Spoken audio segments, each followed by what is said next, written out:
This is part 18 of Breath of the Wild, and in this part we're going to be climbing and activating the Dueling Peaks Tower, and after we get it activated we're going to spend some time exploring around it, including taking out a Bokoblin camp, which we do quite a bit of here in the next couple parts, actually. And then one thing you forgot that actually is very important is we get this Sheikah Sensor on top of this tower, which will be, it's a little bit annoying at first, as you'll see, because the alarm sound is just it's just a little bit too much, because there's a lot of shrines this early on in the game, but as we go through the game, that Sheikah Sensor will become more and more beneficial and valuable.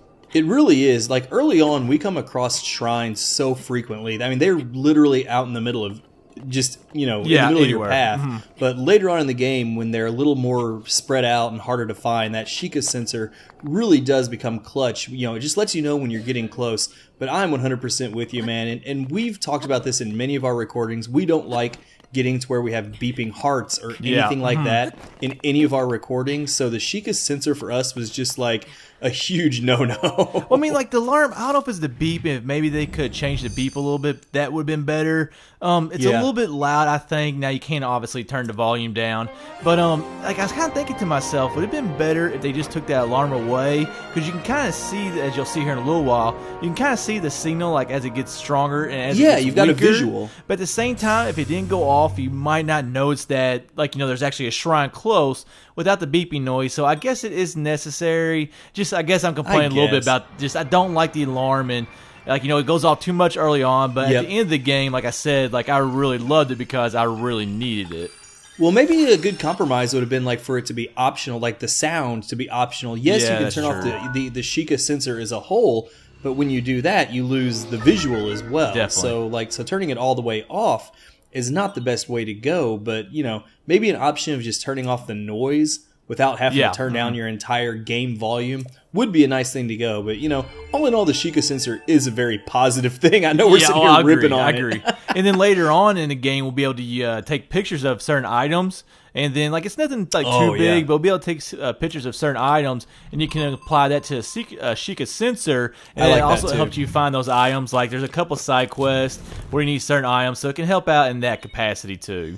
It really can. Now, climbing this tower, you saw it early on when we climbed the tower on the Great Plateau, but I'm not a huge fan of climbing the towers. I feel like it's a little tedious. I wish there was a quicker way to get to the top, especially early on in the game when we have the low stamina, so we have to stop at every single platform on the way up to recover our stamina. But I got to tell you, the views we get when we get to the top, they do make it all worthwhile. I love climbing a tower, so I'm 100% in a disagreement with you on that one. Actually, we'll see later on, there's some puzzles that come along with the shrine, or not the shrine, the tower. And so, just doing the whole puzzle and figuring out, I thought was a lot of fun.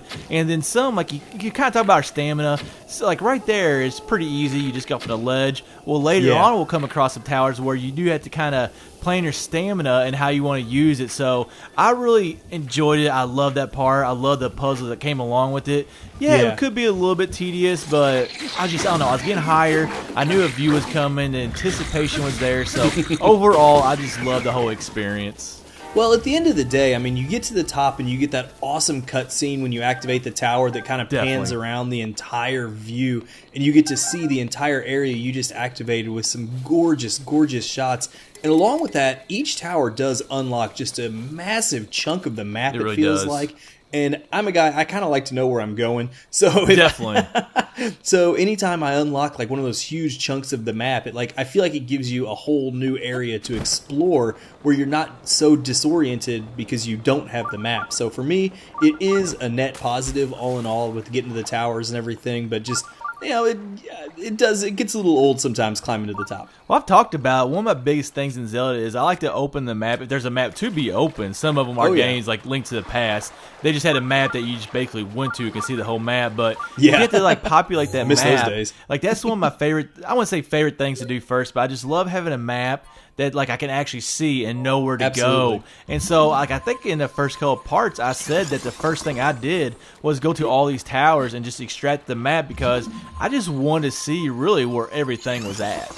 You see, I really thought I would do that a lot more than I did, but I kept getting distracted by what's over the next hill, or enemies. and you'll see me clear out a lot of Bokoblin camps early on in the game, but as the game progresses, I start avoiding a lot of them just because I don't need like the monster parts anymore, I don't need the weapons anymore, and also the enemies just get progressively more difficult. They do, and I don't feel like wasting my like higher level weapons and shields and bows just fighting, high-level Bokoblins and Moblins. So you'll see early on I do take on a lot of the camps because I want to see what's in the treasure chests when you clear out the camp. I want to load up on, the monster parts and everything, which come in handy later on in the game. Yes. But as the game progresses, you'll see me like just avoid camps like that a lot more. But this was early on. I was still loving the, the mechanics and everything. Still am, to be honest. But yeah, later on I'll avoid a lot more of these camps. Well, at the beginning of the game, you kind of need those items more than you do at the end. So like, when you're getting like a Bokoblin camp, and like you're getting some arrows or whatever you're getting, like, well, I shouldn't say anything about arrows because I still need those. And I've already beaten the game, and somehow I still have no arrows. But it does give you a lot of items at the beginning that you can kind of use. And then as you go through the game, you really don't need those items. Kind of going with what you were talking about. So it's really kind of more of a waste of time. But I can already tell you, you've already beaten more Bokoblin camps than I did in the entire game, and I've actually beaten it now. So that tells you how much that I actually did it. Hey, early, you know me. I can't leave an enemy standing. I don't care if I'm like moved beyond the area. I will turn around and go back to kill off that last enemy. You know me. But well, see, I'm good at ignoring people, so I'm good just like walking right, like in real life and in Breath of the Wild. I can just like walk right past them and just kind of keep on doing my own thing. Well, I think a big part of it, like I said, was these areas a lot of these camps do have that treasure chest you can unlock. And that mystery of like, what kind of awesome item might be in that treasure chest was enough to really keep me clearing out these camps. But the more you go through the game, you realize you might get a gemstone or, a mid-level weapon, like nothing spectacular, just like a mid-level weapon. So the appeal of clearing out the camps kind of went down a little bit, especially once the blood moons start hitting and the camps start repopulating. Yeah. But that's a whole different complaint for a little later in the game. I kind of agree with what you're saying because I don't really remember any Bokoblin camps. The ones that I did beat, there was really no great item or like, outstanding item. Like, you got gemstone, like you said. You got some different weapons, but there was nothing that was really like, wow, I'm glad I did this. And we kind of talked about the whole weapon system. Yeah, it's nice, but there's so many weapons in this game that you constantly have your inventory full. And there's nothing more frustrating when you be at Bokoblin camp. You go to get the weapon, and then it says your inventory's full, so you got to drop a weapon that's probably even better than the one you actually just won. Exactly. Just to equip the one you just got. And, there are ways to, like, upgrade your inventory so you can carry more weapons. Yes, but there are. We've kind of railed on the whole weapon system a little bit before, so I try not to too much now. Of course, at this point in the game, we got the Master Sword and it doesn't break, so life is a little bit better. Yeah, exactly. Well, everybody knew that spoiler. I'm pretty sure everybody knew that spoiler, but I guess it's a Zelda game. Come on. We complain about it a little bit, but overall, I didn't mind the weapon system too much. It was almost like there was more supply than there was. There was a lot more supply than demand in this game. So I kind of really. I want this sword, but I gotta get rid of this sword and this sword, and as quick as they broke, just the whole system, it wasn't perfect. Yeah, overall I did like it, but at the same time, as you can kind of tell, we do have our complaints.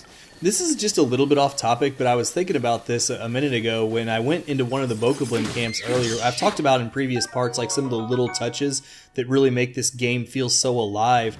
But when I was approaching a Bokoblin camp and I wasn't sneaking very well and I attracted their attention, like all the Bokoblins ran and like lit their weapons on fire in their campfire before they came after me. And I thought that was just a really cool touch to see them do that, and they were like literally getting their weapons so they would do more damage and light me on fire before they came after me. So like they programming that in there, I thought was just another touch that makes this game feel so organic and alive in ways that every other Zelda game to date has just not been that way.